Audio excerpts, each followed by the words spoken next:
ఓం శ్రీ గురుభ్యో నమః. ఓం నమో నారాయణాయ. శ్రీ స్కాంద పురాణాంతర్గత వైశాఖ పురాణం 3వ అధ్యాయము. వివిధ దానములు వాని మహత్యములు. నారద మహర్షి మాటలను వినిన అంబరీష మహారాజు నారద మహర్షికి నమస్కరించి, మహర్షి, వైశాఖ మాసమున చేయదగిన దానములు ఇవియేనా, మరి ఇంకనూ ఉన్నాయా? ఉంటే అవి ఏవి? వాటి ఫలితములను కూడా దయవుంచి వివరింపుమని కోరెను. అప్పుడు నారద మహర్షి ఇట్లనెను: చల్లని గాలి తగులుచు సుఖనిద్రను కలిగించు పర్యంకమును అనగా మంచమును సద్బ్రాహ్మణ గృహస్థునకు దానమిచ్చిన వారు ధర్మ సాధనకు హేతువైన శరీరమున వ్యాధి బాధలు లేకుండా జీవింతురు. ఎట్టి తాపత్రయములు ఆది వ్యాధులు లేకుండా సుఖముగా జీవింతురు. ఇహలోక సుఖములను అనుభవింతురు. పాపములు లేకుండా ఉందురు. అంతియే కాదు, మహాయోగులు సైతము పొందలేని అఖండ మోక్ష సామ్రాజ్యమునందెదరు. వైశాఖ మాసపు ఎండలకు బాధపడిన వారికి, బ్రాహ్మణ శ్రేష్ఠులకు శ్రమను పోగొట్టునట్టి ఉత్తమ పర్యంకమునిచ్చి ఇహలోకమున ఎట్టి బాధను పొందరు. ఆ సత్పురుషుడు ఆ శయనముపై శయనించినను కూర్చున్నను దాత తెలిసి తెలియక చేసిన సర్వ పాపములను అగ్నిచే కర్పూరము దహింపబడినట్లు నశించును. ఇహలోక సుఖములను అనుభవించి మోక్షమును పొందును. స్నానమాత్రముననే పుణ్యములనిచ్చు వైశాఖ మాసమున కసిపును అనగా పరుపు లేక వస్త్రము, మంచముపై మంచి ఆచ్ఛాదనము కల పరుపును, ఉత్తమమైన ఆహారమును దానము చేయువారు చక్రవర్తులై చక్రవర్తి సమానులై తమ వంశము వారితో పాటు శారీరక మానసిక బాధలు లేకుండా సుఖశాంతులతో అభివృద్ధి పొందెదరు. ఆయురారోగ్యములను కీర్తి ప్రతిష్టలను పొందుదురు. 100 తరముల వరకు వాని కులమున ధర్మహీనుడు జన్మింపడు. తుదకు ముక్తినందును. శ్రోత్రియుడైన సద్బ్రాహ్మణునకు ఆ మంచముపై పరుపుతో పాటు దిండును కూడా దానమిచ్చినచో సుఖనిద్రకు కారణమైన మంచమును పరుపును దిండును ఇచ్చుటచే ఆ దాత అందరకు అన్ని విధములా ఉపకారము చేయువాడై ప్రతి జన్మయందును సుఖవంతుడు, భోగవంతుడు, ధర్మపరాయణుడై అన్నింటా విజయమునందుచు 7 జన్మల వరకు మహావైభవముగా గడిపి తుదకు ముక్తినందును. తనతో పాటు 7 తరముల వారికిని ముక్తిని కలిగించును. గడ్డి, తుంగ మున్నగు వానిచే నిర్మితమైన చాపను దానమిచ్చినచో శ్రీ మహావిష్ణువు సంప్రీతితో తానే దాని యందు శయనించును. ఊర్న, ఉన్ని, గొర్రెబొచ్చు నీటియందు పడినను తడువక నుండునో అట్లే పర్యంక శయ్యాదానము చేసిన వారు సంసార సముద్రములో ఉన్నను ఆ వికారములంటని స్థితిని పొందుదురు. అట్టి పర్యంక శయ్యాదానము చేయలేని వారు కట అనగా చాప దానము కూడా చెయ్యవచ్చును. శక్తియుండి పర్యంక శయ్యాదానము చేసిన వచ్చునట్టి పుణ్యమే అశక్తులై కటశయ్యాదానము చేసిన వారికినే వచ్చును. పడుకొనిన వారికి నిద్రచే శ్రమ దుఃఖము నశించును.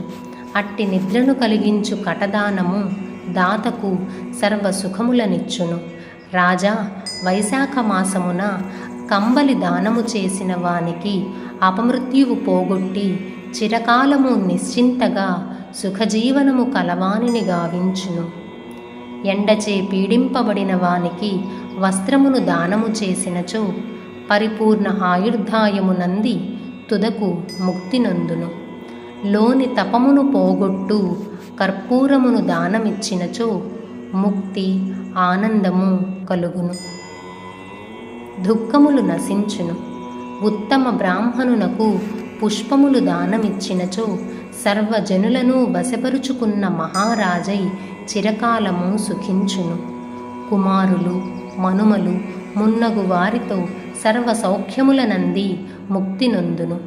సూర్యుడు మేషరాశిలో ఉండగా వైశాఖ మాసమున కర్పూర తాంబూల దానమిచ్చినచో చక్రవర్తి అయి మోక్షమునందును. చర్మమునకు ఎముకలకు గల సంతాపమును పోగొట్టు చందనమును దానమిచ్చినచో సంసార తాపత్రయము నశించి సుఖించును. దుఃఖములు పాపములు లేకుండా జీవించి ముక్తి నొందును.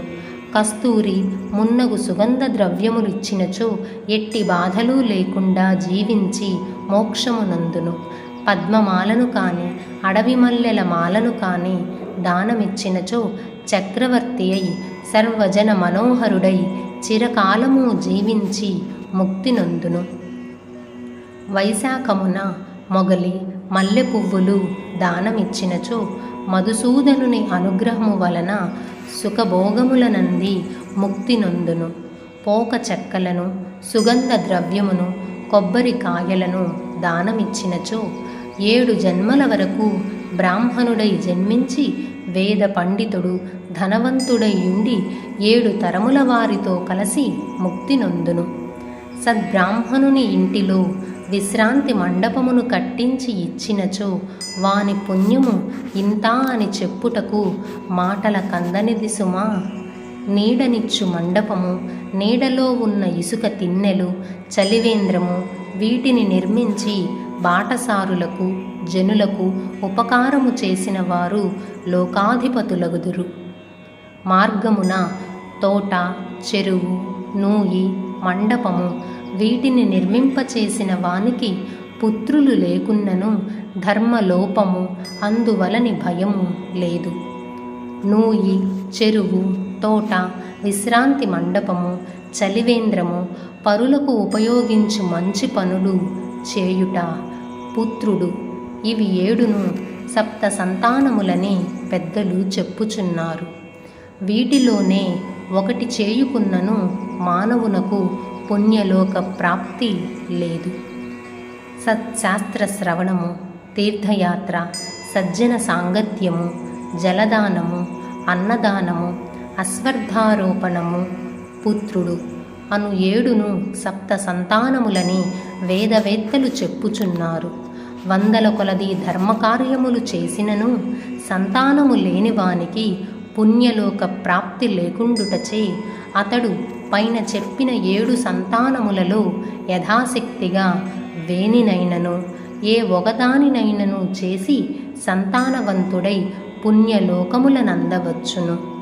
పుణ్యపాప వివేకము లేని పశువులు, పక్షులు, మృగములు, వృక్షములు సద్ధర్మాచరణ లేకపోవుటచే పుణ్యలోక ప్రాప్తి నందవు. కానీ పుణ్యపాప వివేచనాశక్తి కలిగిన మానవులు సద్ధర్మములు ఆచరింపనిచో వారికి పుణ్యలోకములెట్లు కలుగును? ఉత్తమములైన పోక చెక్కలు, కర్పూరము మున్నగు సుగంధ ద్రవ్యములు కల తాంబూలమును సద్బ్రాహ్మణునకు దానమిచ్చిన వారి పాపములన్నీయూ పోవును. తాంబూలదాత కీర్తిని, ధైర్యమును, సంపదను పొందును. నిశ్చయము రోగి అయిన వాడు తాంబూల దానమిచ్చినచో రోగ విముక్తుడగును. ఆరోగ్యము కలవాడు తాంబూల దానమిచ్చినచో ముక్తి నందును. వైశాఖ మాసమున తాపహారకమైన తక్రమును అనగా మజ్జిగ దానమిచ్చినవాడు విద్యావంతుడు, ధనవంతుడు అగును. కావున వేసవి కాలమునందు తక్రదానము తప్పక చేయదగినది సుమా. వేసవి కాలమున ప్రయాణము చేసి అలసిన వానికి మజ్జిగ ఇచ్చినా మరింత పుణ్యము కలుగును. నిమ్మ పండ్ల రసము, ఉప్పు కలిపిన మజ్జిగ అయినా దప్పిక కలవానికి హితకరముగా ఉండును. వైశాఖ మాసమున దప్పిక తీరుటకై బాటసారులకు, సద్బ్రాహ్మణులకు పెరుగు కుండనిచ్చినచో కలుగు పుణ్యమెంతటిదో నేను చెప్పజాలను. అనంత పుణ్యము కలుగునని భావము. లక్ష్మీవల్లభుడైన మధుసూదనునకు ప్రియమైన వైశాఖ మాసమున శ్రేష్టమైన బియ్యమును దానమిచ్చిన వారు పూర్ణ ఆయుర్దాయమును, అన్ని యజ్ఞములు చేసిన పుణ్య ఫలమును పొందును. తేజోరూపమైన గోఘృతమును సద్బ్రాహ్మణునకు దానమిచ్చిన వారు అశ్వమేధయాగము పుణ్యమునంది తుదకు విష్ణు పదమును చేరుదురు. విష్ణు ప్రీతికరమైన వైశాఖ మాసమున బెల్లమును దోసకాయను దానమిచ్చిన వారు సర్వ పాపములను పోగొట్టుకొని శ్వేత ద్వీపమున వసింతురు. పగటి ఎండకు అలసిన వానికి సాయంకాలమున చెరకుగడను బ్రాహ్మణునకు దానమిచ్చినచో వానికి కలుగు పుణ్యము అనంతము. వైశాఖ మాసమున సాయంకాలమున ఎండకు అలసిన బ్రాహ్మణునకు పానకము దానమిచ్చినచో చేసిన పాపములను పోగొట్టుకొని విష్ణులోకమును చేరును. పండ్లను పానకమును దానమిచ్చినచో దాత యొక్క పితృదేవతలు అమృతపానము చేసినంత ఆనందమును పొందుదురు. దాతకు వాని పితృదేవతల ఆశీస్సులు లభించును. వైశాఖ మాసమున పానకముతో పాటు మామిడి పండ్లను దానమిచ్చినచో సర్వ పాపములు హరించును. పుణ్యలోక ప్రాప్తి కలుగును. చైత్రమాసమునందలి అమావాస్య యందు పానకము నిండిన కుండను దానమిచ్చినచో గయాక్షేత్రమున 100 మార్లు పితృశ్రాద్ధము చేసినంత పుణ్యము కలుగును. ఆ పానకమున కస్తూరి, కర్పూరము, వట్టివేలు మున్నగు వానిని కలిపి చైత్రమాసమునందలి అమావాస్యయందు దానమిచ్చినచో వివిధ రీతులలో చేయవలసిన శ్రాద్ధములు నిర్వర్తించిన పుణ్యము కలుగునని నారదుడు అంబరీష మహారాజునకు వివరించెను. వైశాఖ పురాణం 3వ అధ్యాయం సంపూర్ణ.